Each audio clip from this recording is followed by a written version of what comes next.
Real cinema lover हो, सच में movies पसंद है तो आज का ये वीडियो स्किप मत करना, पूरा खजाना है। फिर भी कहीं पेशेंस छूटा तो टाइम स्टैम्प्स है डिस्क्रिप्शन में। तो इस मूवी का हिंदी डब का पहला शो लगा था शाम के 7 बजे, जिसे देखने से पहले मैं वनवास नाम का बकवास देख चुका था, जिसकी आउटडेटेड नहीं पूरी आउट सेंचुरेटेड फिल्म मेकिंग देख के मेरे दिमाग की हालत अश्मयुग के आदिमानव के लायक हो चुकी थी। पर इसके जस्ट बाद युवा मूवी के पहले 10-15 मिनट में ही मेरा दिमाग आदिमानव से योगी मानव के धुन में आ गया। तो ऐसी कैसी है ये मूवी, आ जाओ जानते हैं। जिसमें इसके पहले 1 मिनट में स्टार्टिंग क्रेडिट्स के साथ AI इमेजेस, ब्रेन इमेजेस चलती रहती है, जिसके बाद हमें UI का मीनिंग बताया जाता है, जो है यूनिवर्सल इंटेलिजेंस, और वो भी इतने क्रिएटिव वे में कि कॉमनली यूज होने वाली फोर्थ वॉल ब्रेकिंग टेक्निक तो तुम जानते होगे, जिसमें स्क्रीन पर चलती मूवी रुक कर उसमें से एक कैरेक्टर कैमरे की तरफ देखकर ऑडियंस से सीधा बात करता है। मगर इसमें डायरेक्टर उपेंद्र ने वॉल क्या पूरी डायमेंशन ही ब्रेक कर दी है, जिसमें इस मूवी के शुरुआत के 10 और आखिर के 5-10 मिनट में ये मूवी हमें एक ऐसी दुनिया दिखाती है जहां एक सुपरस्टार उपेंद्र की युवा नाम की मूवी रिलीज हुई है।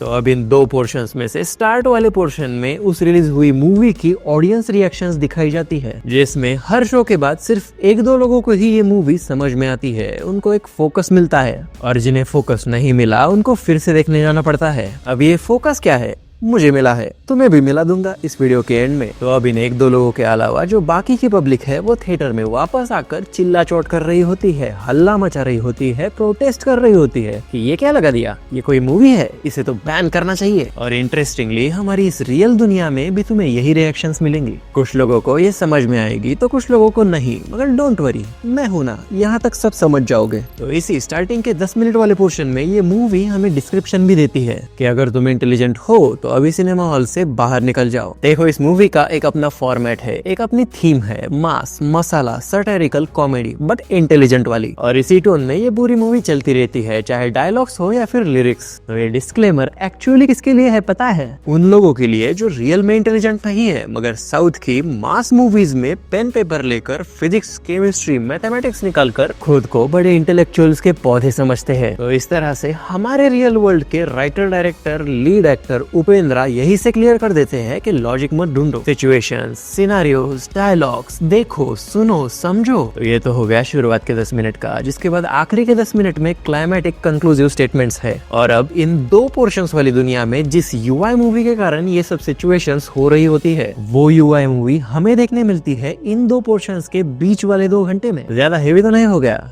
ठीक है, मगर मुझे हो रहा है तुम्हारा सब्सक्राइब ना करना, कर दो। तो अब बात करते हैं इस मूवी के अंदर की उस मेन UI मूवी पर, जिसे पूरा एक्सप्लेन भी करूंगा मगर स्पॉइलर फ्री वे में, कहानी को नहीं छेड़ूंगा। वो कैसे? तो ऐसे कि स्क्रीन प्ले के ट्विस्ट एंड टर्न्स छुपा के, मेटाफर्स, सिचुएशंस के पीछे के मीनिंग्स, डायरेक्टर का इनडायरेक्ट मैसेज सब समझा दूंगा, जिसके कारण अभी तक ना देखे हुए लोगों का एक्सपीरियंस भी खराब नहीं होगा और इस मूवी की लेवल भी जान जाएंगे। और दूसरा, जिन्होंने देखी है वो वैसे भी मेरी बातें पकड़ के समझ लेंगे। अब इस कहानी का एक बेसिक आइडिया दूं तो ये कहानी टेक प्लेस करती है सन 2040 में। उस समय की ओवरली पॉपुलेटेड दुनिया के वेरियस एरियल ड्रोन शॉट्स उनकी क्रिएटिव लेवल पे मुझे अच्छे लगे। बस क्लोजअप्स में वो लो बजट मूवी सेट्स वाला इंफ्रास्ट्रक्चर फील हो जाता है, मगर ये कोई 600-700 करोड़ वाली कल की तो नहीं है। तो करोड़ के डिस्टोपियन वर्ल्ड के हिसाब से नो मेजर कंप्लेंट्स। तो यहाँ के इस 2-2 घंटे के पोर्शन में 3 बातें हैं, एक पॉजिटिव साइड, एक नेगेटिव साइड, और इन्हीं के थ्रू चलते हुए हमारे समाज के ऊपर की सोशल कमेंट्री, जिसमें ये फिल्म कई वेरियस मुद्दों को उठाकर तुम्हारे सामने रखती है। इनमें से कुछ पे आइडियोलॉजिकल लेवल पे मैं एग्री नहीं करता, मगर सिनेमैटिक लेवल पे मैं टोटली सेटिस्फाइड हूँ। मतलब फॉर एग्जांपल, अपरिचित देखते वक्त ऐसा लगता है कि नहीं कि रिश्वत कितनी बुरी बात है, मगर रियल लाइफ में तुम्हारी सोच है क्या वैसी? तुम भी खुश हो 500 रुपए देकर जो बड़ा वाला फाइन जो बच गया, और वो ट्रैफिक वाला भी खुश है अपना रोज का खर्चा पानी निकाल कर। अब सीधे इस कहानी के मेटाफर्स की बात करें तो पहले तो मेटाफर यानी किसी व्यक्ति या किसी चीज को दिखाने के लिए किसी दूसरी समान व्यक्ति या फिर चीज का संदर्भ लेना।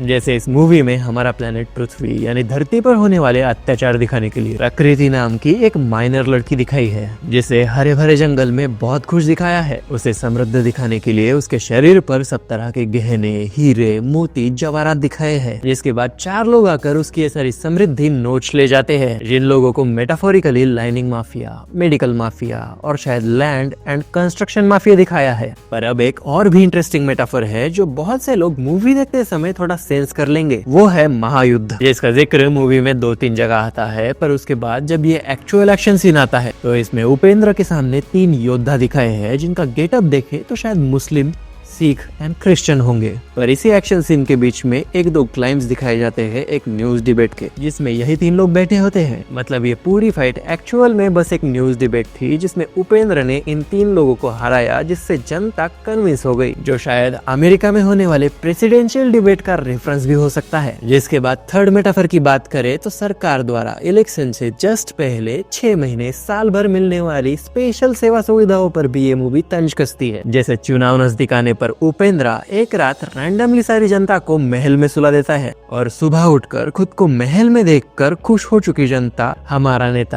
नेता करके उपेंद्र को चुन लेती है। और इसी सिनेरियो के आगे पीछे एक फोर्थ मेटाफर, एक फोर्थ रेफरेंस भी छुपा हुआ है जो थोड़ा रिस्की है, पर चलो बोल ही देता हूँ। तो पब्लिक लीडरशिप टाइप फील्ड में उतरने से पहले ये डार्क उपेंद्र क्या करता है जनता का विश्वास जीतने के लिए? तो एक पंडित की भविष्यवाणी से खुद को एक धार्मिक एंटिटी डिक्लेयर करता है जैसे कोई अवतार, और फिर पब्लिक का पूरा अंधा सपोर्ट चालू। ये डार्क कैरेक्टर प्रसाद के नाम पे उनको पिंड खिलवाता है, वही श्राद्ध वाला, सबको पता है पर फिर भी सब लोग खा लेते हैं। जीते जी खुद का श्राद्ध कर लेते हैं धर्म के नाम पर, अंधश्रद्धा के रास्ते पर। अब मैंने पहले भी कहा था इस मूवी की कुछ आइडियोलॉजीज से मैं एग्री नहीं करता। स्पेसिफिकली इस केस में मेरा पॉलिटिकल ओपिनियन कुछ भी हो सकता है, मगर इस फोर्थ सिचुएशन में मेटाफर किस तरफ जा रहा है, सेंस हो रहा है क्या तुम्हें? तो धर्म का सहारा लेके आगे बढ़ा हुआ leader Upendra is equals to Narendra Modi, और प्रसाद के नाम पे पिंड खिलाना यानी 2 गुना से ज्यादा बढ़े हुए कुकिंग सिलेंडर के प्राइजेस, रशिया से सस्ता तेल मिलने के बावजूद बढ़े हुए पेट्रोल डीजल के भाव, डॉलर के सामने ऑल टाइम लो पर गिरता हुआ इंडियन रूपी, निर्मला सॉरस के दिन ब दिन बढ़ते हुए टैक्सेस, ये सब कुछ पिंड है। ये समझकर भी जनता प्रसाद की तरह एक्सेप्ट कर रही है, ये हिडन मैसेज है। अब ये सब आज के समय में आज की परिस्थिति के लिए सही है या गलत? कांग्रेस, बीजेपी, राइट, लेफ्ट, तुम्हारा जो भी ओपिनियन है कमेंट्स में लिखते जाओ। तब तक आगे इसकी सिनेमैटिक स्पेशलिटीज पर बात करते हैं, जिसमें वनवास के 10,000 BC वाले डायरेक्शन के बाद इसके मॉडर्न स्टाइलिश डायरेक्शन ने तो भाई इम्प्रेस कर दिया, जिसमें इसकी creative editing technique, action scenes के बीच आते slow motion aesthetic shots and totally epic feel देने वाला बीजीएम, ये कुछ बातें इसके टेक्निकल एक्सेलेंस को दर्शाती है। बस बैकग्राउंड म्यूजिक में 1-2 नेगेटिव्स है जिसे अलग से नेगेटिव वाले पोर्शन में कवर करेंगे। तो इसी में आगे देखे तो इसके डायलॉग्स एंड सिचुएशंस के बीच कूट के क्रिएटिविटी भरी गई है, obviously with social messaging and human psychology also. फिर इसमें दिमाग की भूख यानी स्मार्टफोन एडिक्शन का भी मुद्दा उठाया है, मोनोलॉग में इंसान वर्सेस जानवर का भी, एंड हमारे अंदर के इनर वर्ल्ड की भी बात करी जाती है, जिसके बीच एक ताला खुलने वाली सिचुएशन में तुम बिल्कुल भी प्रेडिक्ट नहीं कर पाओगे कि ये ऐसा खुलने वाला था। पूरी हंसी आ जाती है पॉजिटिव वे में, जो हंसी पूरी मूवी में और भी कई जगहों पर आती है। जैसे मैंने कहा था इसका एक सटायरिकल कॉमिकल टोन भी है, पर इसी के आसपास का एक और मेटाफोरिकल प्रेजेंटेशन अभी याद आ गया। इसमें सिचुएशन ऐसी है कि एक कैरेक्टर कहीं पे बंधा हुआ है और वो अपने इनर वर्ल्ड यानी अपने दिमाग का इस्तेमाल करके वहां से बाहर निकलता है,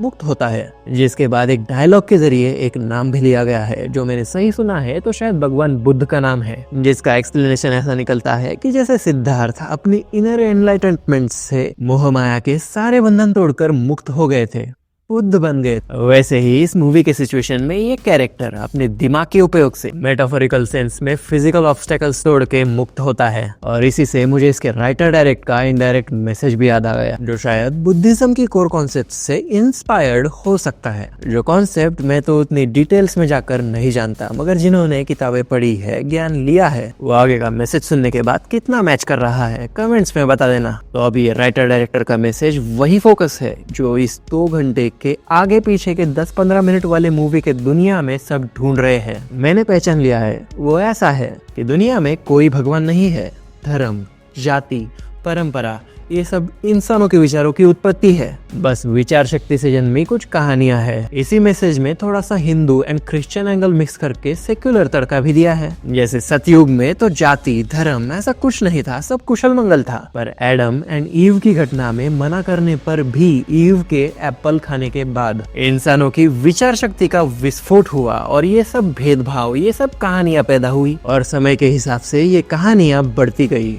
मेरा धर्म, मेरी जात, मेरी क्रिकेट टीम, मेरा सुपरस्टार। ऐसी किसी भी कहानी में मत फंसो, खुद के अंदर झांको, खुद के बारे में सोचो समझो, अपने डिसीजंस अपनी चेतना से लो, किसी भी कहानी में फंसे बिना, किसी भी बंधन से मुक्त होकर। तो मिल गया तुम्हें भी फोकस, राइटर डायरेक्टर का इनडायरेक्ट मैसेज। तो इसी बात पे एक सब्सक्राइब तो बनता है, कर दो। और इतने सारे मेटाफर एक्सप्लेनेशंस के बीच किसी एक पर तो तुमने खुद से ही वीडियो लाइक तो कर ही लिया होगा।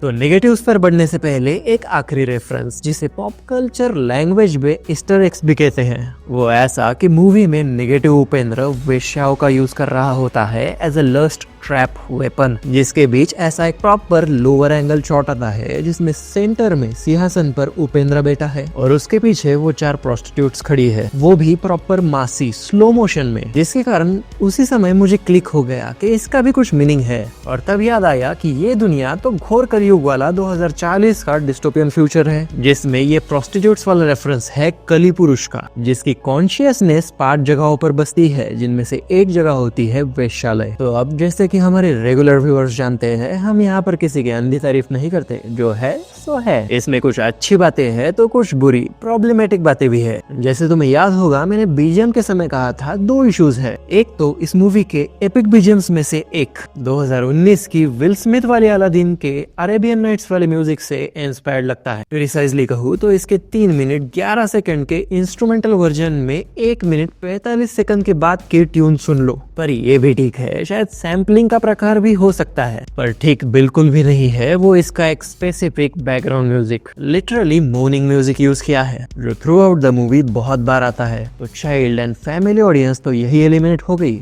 कोई सजेस्ट नहीं करेगा इनको। जिसमें सेकंडली हीरो के प्यार में mindlessly obsessed and self harming female lead character. प्यार में पागल लोग क्या कुछ नहीं करते, वो सब इस कैरेक्टर के थ्रू दिखाया है, जो शुरू में तो एक्सट्रीमली इरिटेटिंग लगता है, पर आगे चल के हम अडेप्ट कर लेते हैं, फिर उसकी क्रिंज हरकतों पर हम एंजॉय भी करते हैं। जिसके बाद थर्डली महायुद्ध एंड स्वॉर्ड वाला एक एक्शन सीन छोड़ दे तो बाकी के कुछ एक्शन सीन्स का प्रेजेंटेशन का तरीका कुछ ज्यादा अच्छा नहीं था। एक्सट्रीमली शेकी कैमरा मूवमेंट्स के कारण आते ब्लरीनेस के कारण वो एक्शन कुछ क्लियरली दिखाई नहीं देता, बस उसके बीच का वायलेंस क्लियरली दिखाया है। जिसके बाद 2 माइनर टेक्निकल फ्लॉज ऐसे कि एक जगह एक इंस्टा वाले हिंदी सॉन्ग में कुछ हिंदी लिरिक्स क्लियरली सुनाई नहीं देते, तो दूसरी जगह एक लोकेशन एस्टेब्लिश करने के लिए बीच बीच में जो लैंडस्केप शॉट्स यूज करे जाते हैं, यानी घटना क्लोजअप में घट रही है, तो वो कहाँ घट रही है, किस लोकेशन पे, वो दिखाने के लिए उस लोकेशन का दूर से एक वाइड एंगल शॉट डाला जाता है। और थोड़ा बजट ज्यादा अवेलेबल हो तो एरियल ड्रोन शॉट। ऐसा ही एक बस्ती के चौराहे का aerial drone shot, same shot इसमें 2 बार यूज हुआ है, जिसमें थर्डली इसका वीएफएक्स भी थोड़ा सा चीप ही लगता है। पर अब गूगल के अनुसार इसका सिर्फ 100 करोड़ का बजट, डायरेक्टर का इतनी epic level writing and concept का एग्जीक्यूशन एंड मूवी के मूड के साथ, थीम के साथ एडजस्ट हो जाने पर मिलने वाला थ्रू आउट एंटरटेनमेंट, ये सब कंसिडर करने के बाद किन्हें सजेस्ट नहीं कर सकते, ये तो मैंने पहले ही बता दिया।